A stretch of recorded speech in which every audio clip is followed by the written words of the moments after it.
What's going on, guys? What's up, fellas? Fellas, what's up? What's up? They really want that table out of the way. Thanks, guys. You guys are awesome. Perfect. Perfect. How's everybody doing tonight? And the tarp.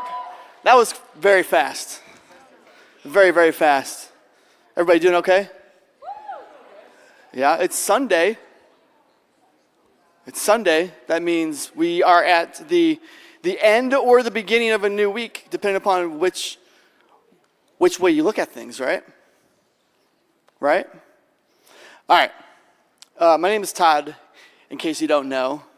Morgan, what's going on? We as a family own a Jeep. Does anybody else have a Jeep in their family? Wow, that's a lot of Jeep. I know you guys. Yeah, I know you guys are Jeep families. A pickup truck family. Well, we're a Jeep family. We love. Listen. We love our Jeep. It's actually something that brings us a ton of joy. It not only brings our family joy, it also brings our dog Lola joy as well. Check this out real fast.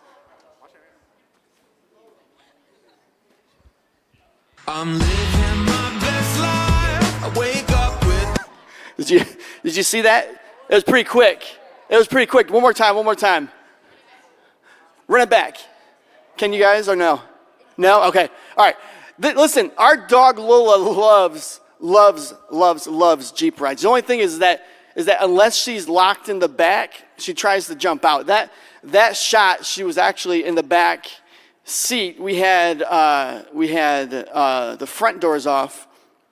No, we had all four doors off, and she was in the back in the trunk, and she was sticking her head out, and she's so fearful that when a car comes by, she would just duck right back in. But Lola loves Jeep rides. We love Jeep rides as well. So much so that a couple of years ago, we took a Jeep ride. We took all the doors off, took the top down. So we had no doors, no top, and we decided that as a family, we were going to go get lunch in Elkhart at Ricky's Tacos. Anybody been to Ricky's?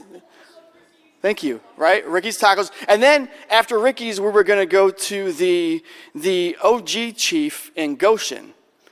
Y'all been to the Chief in Granger, right? Yeah, well, there's the original Chief in Goshen. And so we got lunch at Ricky's. We went to get ice cream at the Chief in Goshen. And then we had one more stop to make at Menards. And so we, on the way back home, stopped off at the Menards in Elkhart. And as we were pulling into the parking lot of Menards in Elkhart, we noticed that there were just ginormous puddles that were all over the place. And so we had literally just missed a rainstorm. We had no doors, we had no top on the Jeep. And so we pulled into Menards, and I told my wife, like, hey, check the radar, like real quick, just check the radar. And so she looked at the radar, and on the radar, there was just a massive line of dark green rain. Not like thunderstorms and lightning, but like just rain. And so we ran into Menards, got what we wanted, and then we ran back out to the Jeep. And we got back in the Jeep, we jumped in, and we started to head for home. Now, I think home for us from Elkhart is like 18 minutes probably. Just a few minutes, like 18 minutes away. And so we jumped in the Jeep and we started off back home from Menards in Elkhart. And I'm like, Jamie, check the radar. Check the radar again. And so she checked the radar, and there was still this line of just deep green rain headed straight towards us. And I'm like, I don't know that as soon as I said, I don't think we have a shot, it literally started to pour. I've never been in a rainstorm that hard in a Jeep where we literally couldn't see through the windshield. I was driving the Jeep, hanging my head out where the door should have been, trying to see as we were driving down the road because we literally couldn't see through the windshield.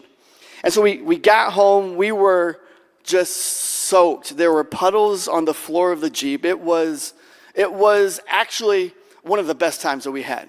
It was so fun.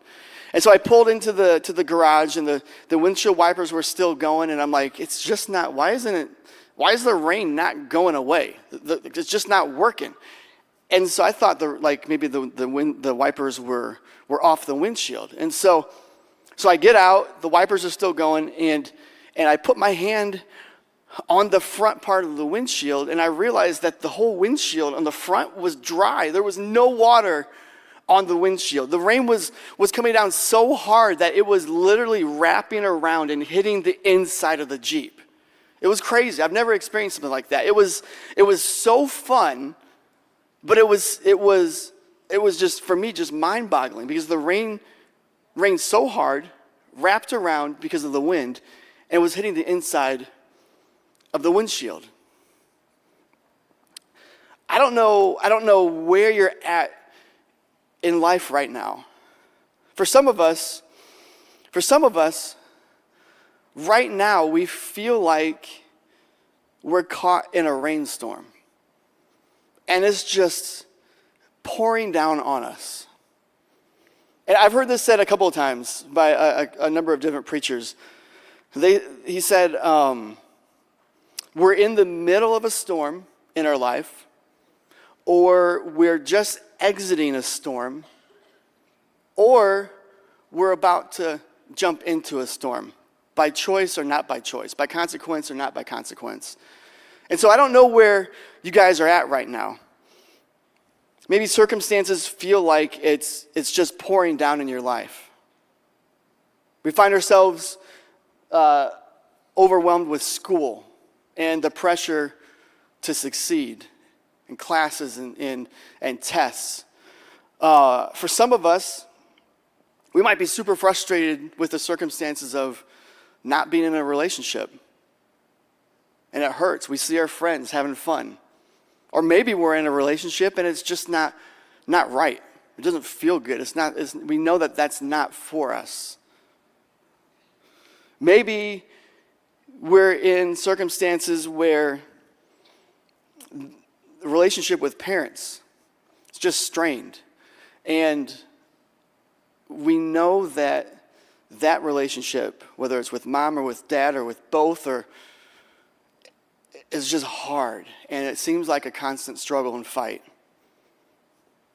And the circumstances feels at times like it's too much to handle. Like we're cruising down the road of our life and we're hanging our head outside, trying just to see enough to not crash our life. And everything that we know how to do, like the windshield wipers on the windshield, they're not working. Everything we know how to do, it's just not working. It's not solving anything. Any of the hurt, any of the frustration, and it's just not working, and our circumstances feel like one giant storm. There's a storm in the Bible that I want to talk about real fast that's found in Mark chapter 4. And it goes like this. It says, as evening came, Jesus said to his disciples, let's cross to the other side of the lake. And so they took Jesus in the boat and started out, leaving the crowds behind, although other boats followed. But soon a fierce storm came up. High waves were breaking into the boat, and it began to fill with water. Jesus was sleeping at the back of the boat with his head on a cushion. And the disciples woke him up shouting, "Teacher, don't you care that we're going to drown?" I don't know how loud they shouted, but sometimes when I'm reading the Bible, if I'm reading my devotions or I'm just reading, I just read it. It's just like, and then the disciples woke him up shouting. They were like in the middle of a storm in a boat on the Sea of Galilee, water filling up. They weren't just talking. Like they shouted, they yelled. And so when Jesus woke up, he rebuked the wind and said to the waves, "Silence, be still." And suddenly the wind stopped and there was a great calm. Can you imagine? I've been on the Sea of Galilee, not in a storm, but with some waves. Can you imagine the boat that you're in? It's filling up with water. Like water's just pouring in. And then all of a sudden, it's just calm. Bless you. Just straight calm. Probably kind of like a hurricane. I can imagine what those folks went through in Florida. But at some point, the eye wall hit, and then in the middle of that giant eye wall, in the middle of that giant eye, it was just calm. And then Jesus asked them, "Why are you afraid? Do you still have no faith?" These guys were with Jesus. And even in the middle of the storm,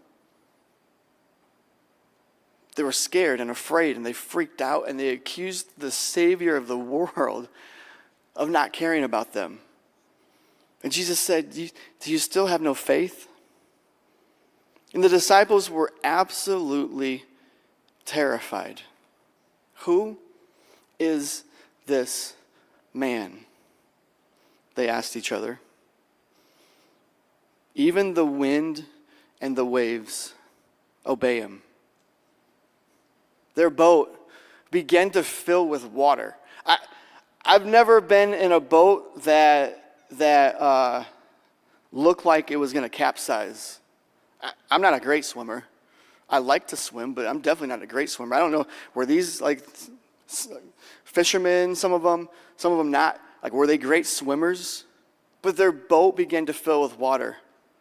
And they were freaking out. For me, I love asking, when I'm reading scripture, I love asking questions about the certain situation. And so in my head, as I'm reading this passage, I start to wonder, my mind starts to wonder, like, were these guys like on their hands and knees? Were they trying to like scoop water out of the boat? Like what were they, like what was going on? What were they doing? And they woke Jesus up, accused him of not caring, because they couldn't do anything about the water. They couldn't do anything about the waves. They couldn't do anything. Everything that they know to do wasn't working. Everything that they tried didn't work. And their focus for those guys was on the wrong thing. And for me, in my circumstances, many times, in my circumstances, like, I focus on the wrong things. I focus on what's going wrong. I focus on what's happening to me. Because it's easy to do.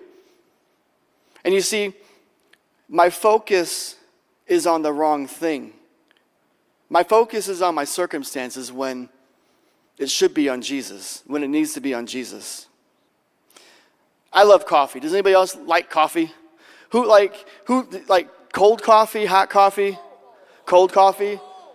Hot coffee? Hot coffee? Thank you. Yes. What for hot coffee? When's the best time? Like, when you drink coffee? What's the best moment of the coffee experience? Morning. Like the first cup of coffee in the morning, right? Yeah. For me, I'll switch to cold coffee in the afternoon, but it's so bus. It is. It's gas. It's gas. But I love that first cup of coffee in the morning, the hot coffee. Hot coffee. Now, how many of you know that our 80-pound lab, Lola, is furry? Right? Don't fat shame her. She ain't fat. She's just a little thick. Yeah. How many of you guys know that fur floats around our house? Right? Floats around. Morgan probably has some on her clothes right now, on her socks. There have been times when I'm drinking that first cup of coffee, my favorite moment of my coffee experience, and I take a drink, and it's like, what? And it's a Lola hair. And it just gets caught either on like the top, the roof of your mouth, or like in the back of your throat. It's just not good. And it takes the joy of that first sip of coffee straight away. Lola's hair is super small. It's super tiny, but it takes all of my focus and attention off of the joy of drinking that first sip of coffee. It's crazy to me how the small things can affect our lives. Lola's hair is super small, but once it's in my mouth, it's all that I can think about until I get rid of it. It's all I focus on, and it ruins the joy of that first cup of coffee. For some of us, we might not be in circumstances where it feels like a giant storm. For some of us, we might be just enjoying our day and something happens and boom, something small, and it just derails our entire day. It becomes all we can focus on. We let that one little thing ruin the joy of living. And it's because we're focusing on the wrong thing. When our focus should be on Jesus, the calmer of storms, and the one who brings joy to living. But life has a crazy way of catching up with us. Back in 2021, our family decided to take a spring break trip to Florida. Now, many times we've gone to the Siesta Sea side of things, the Gulf side. And this year, we decided to go to the Atlantic side. So Fort Lauderdale, we hit Miami, and then Key West, thank you. But then we also took an airboat tour, where we like rode up on alligators. We must have seen 100 alligators or more. It was crazy. Like being in their domain. Like airboats are flat bottoms, and so they would be like right in front of us, and the tour guide would run straight over them. It was great. You could hear right up, and they would just keep going. So it was an amazing thing. The issue is that we were going back home. Now, back in 2021, as we got back home, life caught back up to us. And back in 2021 was the time where my wife, Jamie, found out that she had thyroid cancer. And so life really caught up with us. And at that point, it was before her surgery and before her scans after her surgery. And there were a lot of unknowns, a lot of things that we didn't know about until after the surgery, until after the scans from the treatment. But we also knew that that throughout human history, God goes before his people. And we knew that the fight that we were about to face wasn't meant to be fought alone. And that's the same thing for each one of us in our circumstances where we're at. The fight that we face was never meant to be fought alone. You see, as the Israelites were fleeing Egypt, they got to a point where their backs were up against a wall of water called the Red Sea. But God fought for them, and he parted the Red Sea. As the Israelites were wandering in the wilderness for 40 years based on their choices, their disobedience, God provided manna. He provided food for them to nourish them. And then just before the Israelites were to cross the Jordan River, God renewed his covenant with his people. And he reminded Moses and the Israelites of everything he had done for them. And then he said this. In Deuteronomy chapter 29, verse 7, he said, "When you reached this place, Sihon, king of Heshbon, and Og, king of Bashan, I think, came out to fight against us." No, this is really important the way this is worded. Words matter. Came out to fight against us, but we defeated them. You see, God could have said, came out to fight against you, and you defeated them. But he didn't, because words matter. Because that's not what happened. He chose very specific words on purpose. And for us, for Jamie and Morgan and Carter and myself, we were facing a battle, physical and mental, spiritual, emotional. And it's clear that throughout the Bible, that God's creation, we don't have to fight alone. God goes before us and he fights with us. And so I don't know what battle you're facing today.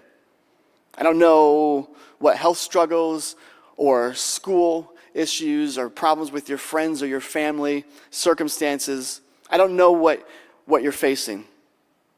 But you don't have to fight alone. God is fighting for us. He's fighting out in front of us. He's fighting alongside of us. With Jesus, we don't have to fight the battles we face alone. And so not only does God go in front of us, not only does God fight alongside of us, God also provides people to stand beside us as well. In Exodus chapter 17, verses 12 through 13, it says it this way. It says, when Moses' hands grew tired, they took a stone and put it under him, and he sat on it. Aaron and Hur held his hands up, one on one side, one on the other, so that his hands remained steady till sunset. And so Joshua overcame the Amalekite army with the sword. You see, when Moses' hands grew tired and dropped,